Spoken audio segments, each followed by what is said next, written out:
Hello and welcome to Let's Talk About, our big topic, and we do this every week. My name's Phil. I'm the staff worker at Friends International, and this week we're talking about hope in difficult circumstances. And I've got two guests with me.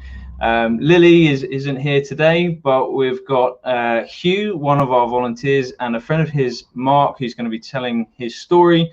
Hugh and I are going to be sort of interviewing Mark and hearing from him in a moment. Mark's got an amazing story of living with chronic pain for 25 years, I believe, and he's going to be sharing his story about how his Christian faith has helped him through this. And so we hope that you find tonight helpful and hope that you are encouraged by it, and at the end of it, maybe you might even be interested in the Christian faith, and we'd love to hear how we can answer your questions. So I'm going to first off introduce Hugh. So I'm getting used to the technology here. Hugh, nice to see you. Good to see you, Phil. You are a volunteer with Friends International. So for those who aren't used to that sort of terminology, what does it mean to be a volunteer for Friends International, or at least your view of it, and then maybe a little bit about yourself. What do you do and why do you volunteer for Friends International? Yeah, sure. Okay. Well, basically, it means getting involved in the different events that Friends International runs, having the joy of getting to know some of you, and being able to share in your lives, and you share in my life, in the life of my family. And especially I was brought up in a different culture myself when I lived in India, and so when I came back to the UK, it just seemed like a very natural, obvious thing to do, to want to continue that connection with other cultures, and especially as I found faith in Jesus in another culture as well.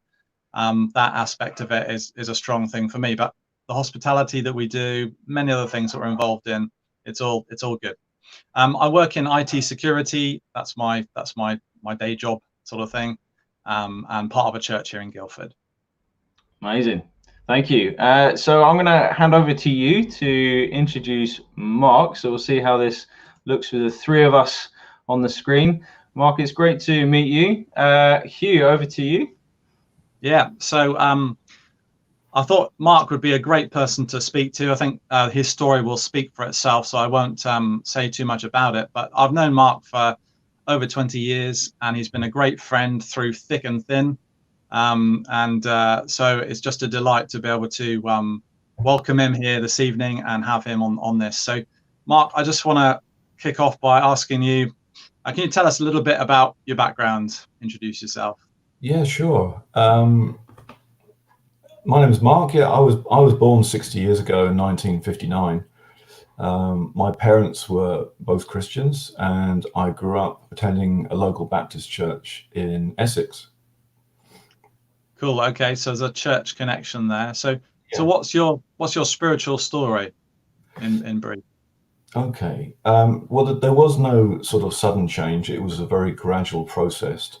I attended Sunday school. I attended Boys Brigade, which is like a Christian youth group for boys.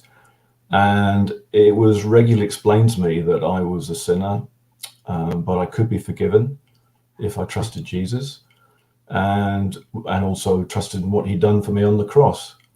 I can remember a few times in my childhood where I had significant conversations with my parents about the Christian message, and specifically about Jesus' return. Yeah. At the age of, I suppose a bit more. At the age of 13, I went to a baptismal service at my parents' church, and the gospel was explained very clearly that night. I really understood it, and I felt compelled when invited to go forward, and I finally committed my life to Jesus that night. Yeah. Okay, great. And some people might think that if you get your spiritual connection sorted out and you know God, then after that life's kind of cushy, life's great, and things are kind of plain sailing. But I guess that's not always the case. What was your life plan as a younger man? Yeah, I think it was. By nature, I'm the sort of person who likes to prepare for everything. I like to have a plan. I like to stick to the plan, and I am something of a perfectionist. Most of us, I think, if we're honest, like to be in charge of our lives and to make our own choices. However, we were never designed to live independently from God. And the Bible says it is the mark of the sinful nature in all of us to believe that we know best. And I was soon to find out that life would not always work out that way. Not the way I planned it anyway. From the age of 12, I knew I wanted to leave home at 18, go to university, study for a degree. And that was the plan I followed all the way through my time at school. Yeah, I think a lot of students listening would relate to that, coming away from home, studying at university, and having a big plan, having some kind of idea of what they want to do and ambitions for that. So how did things work out for you?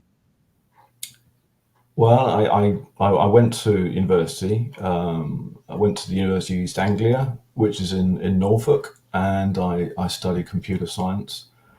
And I graduated when I was 21, so the plan was on track. I had a job to go to, working as a systems programmer for an aircraft simulation company. And I was planning and very much looking forward to getting married to Helen, this lady I'd met at the church I was attending in Norwich. But the control that I thought I had over my life really was just an illusion. Sometimes it takes a crisis or even a seeming disaster to bring us to the place where we fully acknowledge our dependence on God. A little bit of background, the government at the time in 1981 had made some significant reforms, and unfortunately the country was in recession at the time. And the company I was about to start working for, they contacted me and explained that my post was being made redundant before I started. So overnight, all of my plans were frustrated for the future.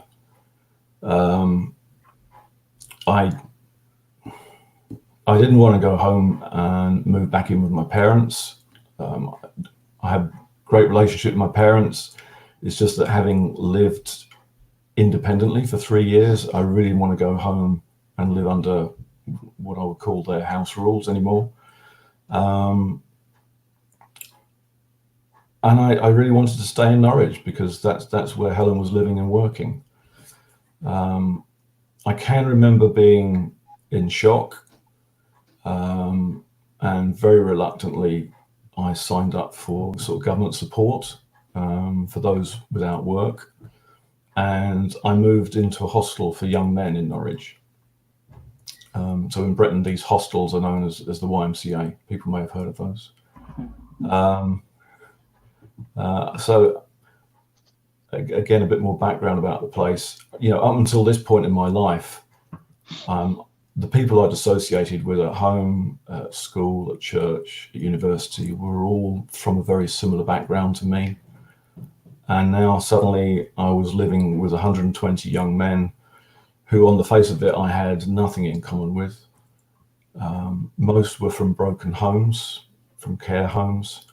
Many had been in youth detention centres, some had even been in prison. And most of these guys were now in street gangs of one form or another. And these gangs were very much their family. So this was a very new and a really frightening experience for me. I can remember very clearly of just how bleak the future looked. I couldn't see any way forward at all. There were very few jobs to apply for. Unemployment was very high. And I slid into depression for the first time in my life. I became very angry with everything and everyone, and sadly even with God. I do remember finding myself questioning everything that I thought I believed in to that point. I did continue to go to church, but most of the time that was grudgingly. Yeah. Well, so you've gone through quite a lot there. And interesting, I studied computer science as well, so we've got something in common there. But there's a lot of change that students go through, and even now in the pandemic, people are finding that their sense of control is definitely an illusion. And so there's things that you're starting to see in your story that I think a lot of people can hear about. They might not have lost a job, but they definitely have a sense of this change, this lack of control, potentially a sense of frustration. So what sustained you in the mess, the challenges that you faced? Okay. What I would say is that God is very, very faithful, even when we're not, and I wasn't, and he does hear us when we cry out to him. I thought I knew how to pray before all this, but for the first time in my life, I learned what it took to really pray and to cry out to God for help. This was the darkest, yes, it probably was the darkest time in my life, and everything just seemed so helpless. Sounds like you were kind of finding out where your real foundations were there. What were there any big life lessons through that stage? Yeah. God doesn't always answer our prayers the way that we want or as quickly as we would like him to. But he does know what is best for us. He wants us to learn to trust him. I learned that he's interested in our eternal well-being and not just our current situation or whatever our current needs are. Yeah. So yeah, that's an important thing to start to see. So what do you feel you gained through this time personally? Okay. I learned that God knew the kind of person I was, and he used these events to teach me to trust him instead of relying on myself, which is what I'd always done. It's the way I've been brought up. So he taught me to rely on him rather than my plans and the abilities that I had. Yeah. I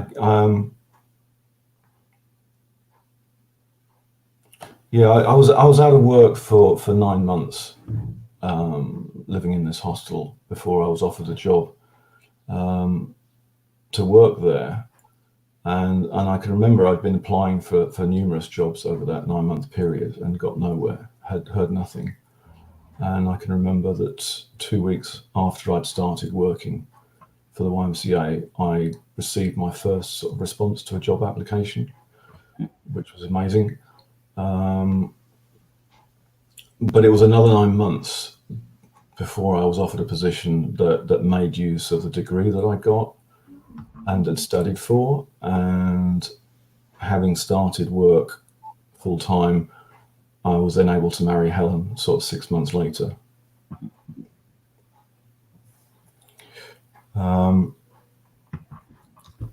I mean, from the outside, to other people, it would appear that 2 years of my life had been wasted between sort of graduating and starting my career, and then getting married, which was my original plan.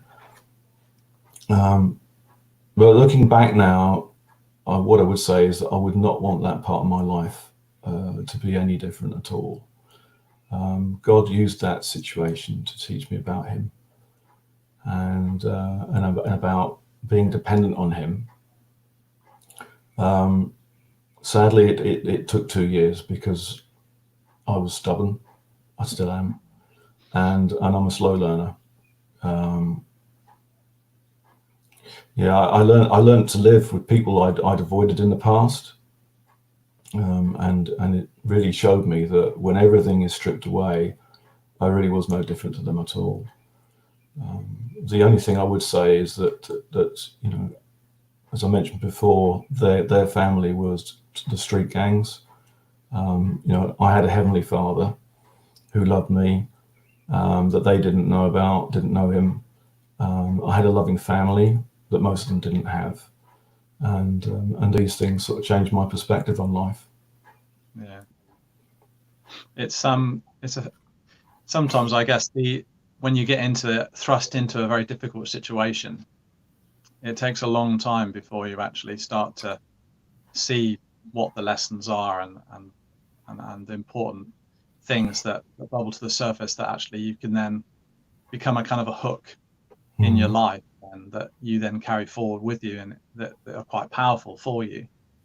And I guess quite a lot of students perhaps feel at the moment that we've been in this lockdown for 7 or 8 weeks, and it's still pretty early on, but it's good to know that as we go through these kind of things, that there are things that we can learn, and if we want to find faith, then we can seek God in that. If we're not yet in that position, there are things we can learn, there are things that we can adapt and that can benefit us. Now I know that later on in life, after you've been through these things as a younger man, you faced a lot of health challenges, big health challenges. Can you tell us something a bit about those? Yeah, sure. Yeah, what I would say is that real life is made up of many highs and lows. So when I was 32, my health slowly started to deteriorate, and I had to learn to live with constant pain. It's been 26 years. This had not just an impact on myself, it eventually had an impact on my marriage and on my family life. We had, I was 32. Yeah, we had 2 young children by then, and although I did what I could, I was unable to play physical games with them or be as involved with their care as I wanted to be. I continued to work until 2000, when I was made redundant. It had become increasingly difficult to do the traveling that was required with the job, and also increasingly difficult to work full time. I was out of work for just over a year, and once I'd accepted the fact that I needed to find something that was local and part-time, and started looking for work in that sort of sphere, I found a job and was accepted to do a part-time admin role for a local organisation here in Guildford. I worked for that organisation for just over 10 years, but eventually my health had declined to the point where I was obliged to retire early due to ill health. So in addition to the chronic pain, I've also battled with chronic fatigue, and I've also had battles with depression again. And that was largely due to the fact that my world just got smaller and smaller as I was able to do less and less. Yeah. Well, that's incredibly tough to face all that, and then have the depression alongside that, and the mental effects of that must have been huge. A lot of people will start to almost project their situation and think how they would get through that themselves, and oftentimes with suffering, people can go, well, that's it. If my life got like that, it would be over. What would you say to them?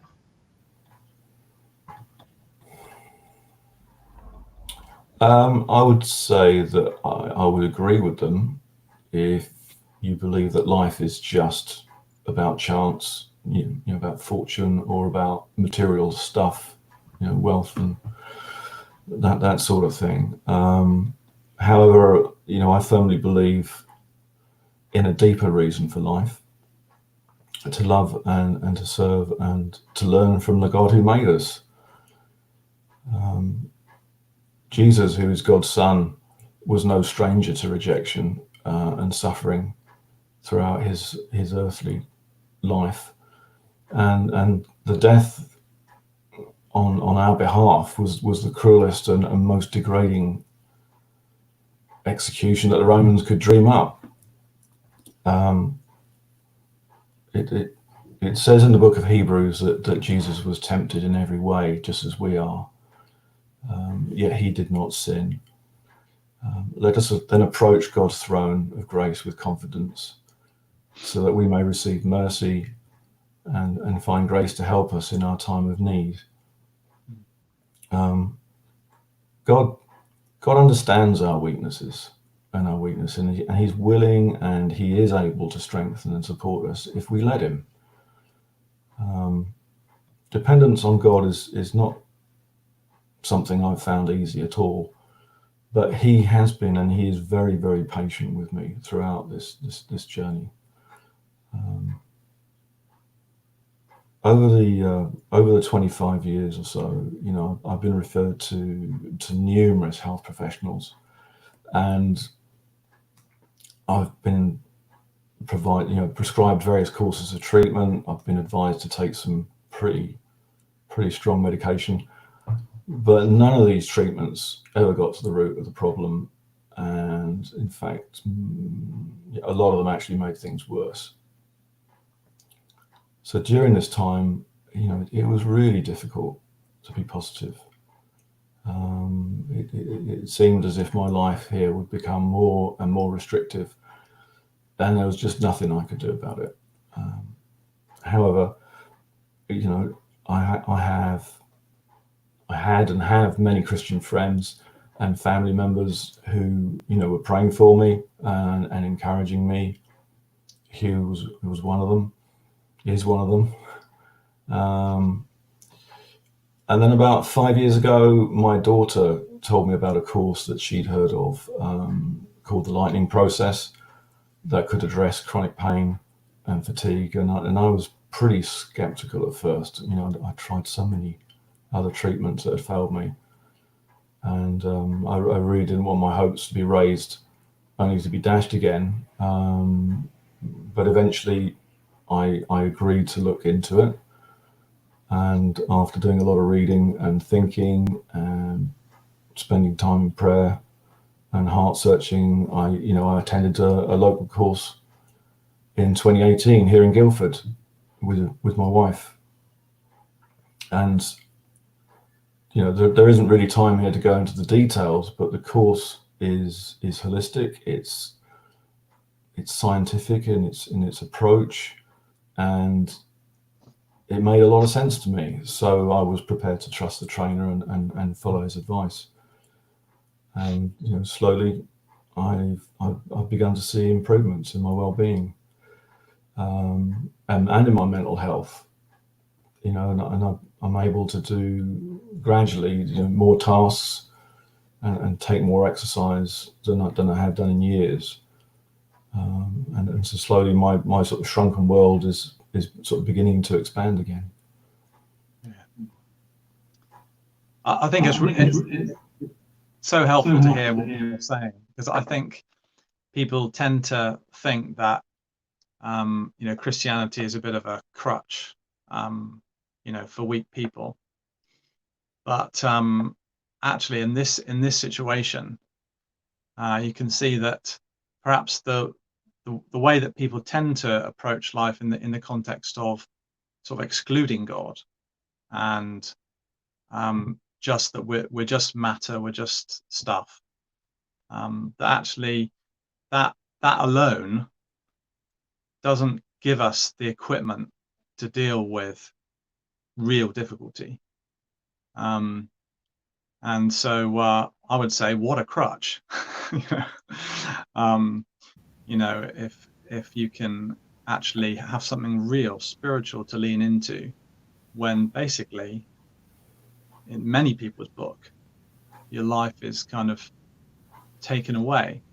So if someone said Christianity might help some people, but it isn't necessary for everyone, how would you respond to that?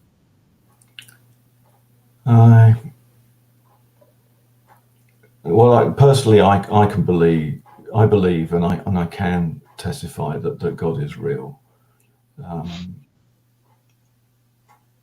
and He's proved Himself to me time and time again. You know, life, as I've said, and just doesn't always work out the way we plan it, and many factors, as we now experiencing, are outside of our control. But God has been constant throughout my life, and you know, and I've learned, and I'm still continuing to learn to trust Him. You know, I read His Word, and I pray, I talk to Him.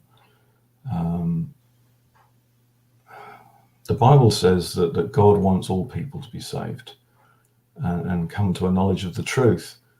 My father, my earthly father, he gave me a verse from Proverbs, chapter 3, verses 5 and 6, which has often helped me in difficult situations in my life. And it says, trust in the Lord with all your heart and lean not on your own understanding. In all your ways submit to Him, and He will make your path straight. God has never let me down. He has always provided for me, and He is faithful.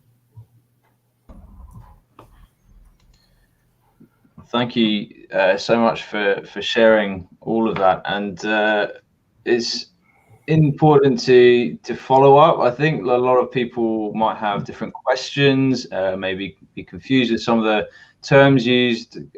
Christians often use what seems like a whole other language on top of English. And so what would you say to someone who was interested to find out more about Christianity, and what would you say is a good way of going about that? The best way to find out about Christianity is to start reading the Bible. I know at Grace Church we've got Bibles that are available. They're free to pick up. You know, if you just pop by. I would suggest that the Gospel of Mark is a good place to start. It's shorter than the other Gospels. The stories about Jesus.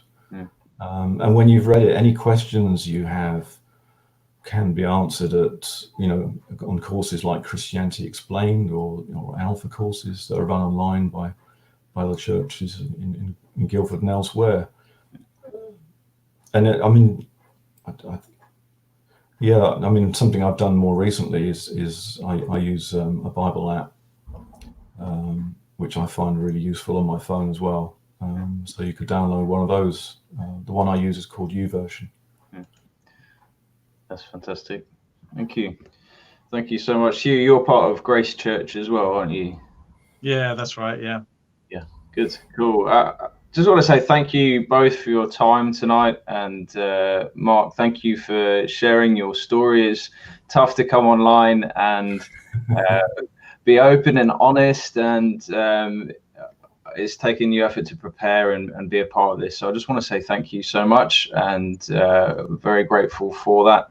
Hugh, same to you. Thank you for your volunteering, and just very grateful for your time this evening. So I'm going to wrap things up, but I'll talk to you in a moment. So thank you so much for watching, and I'm going to finish here. That's about half an hour of conversation. If you are interested in the Christian faith, please do follow what Mark said. We've got Bible studies actually as part of our events. If you're interested, there's one that happens on a Tuesday after lunch club. You don't have to be a Christian to be a part of anything that Friends International do. We are Christians though, and we think part of our faith inspires us to reach out and share life and hope and friendship to anyone that comes into Guildford. So we want to welcome you as best we can in this online situation, and we hope that you join us. The next event, as I said, tomorrow, Lunch Club. You can find all our events on the Friends International app, and there's more on its way, and we're looking forward to being able to meet you in person as and when that happens. So again, thank you for watching. A massive thank you to Mark and Hugh for joining us tonight, and we hope you enjoy the rest of your evening. Good night.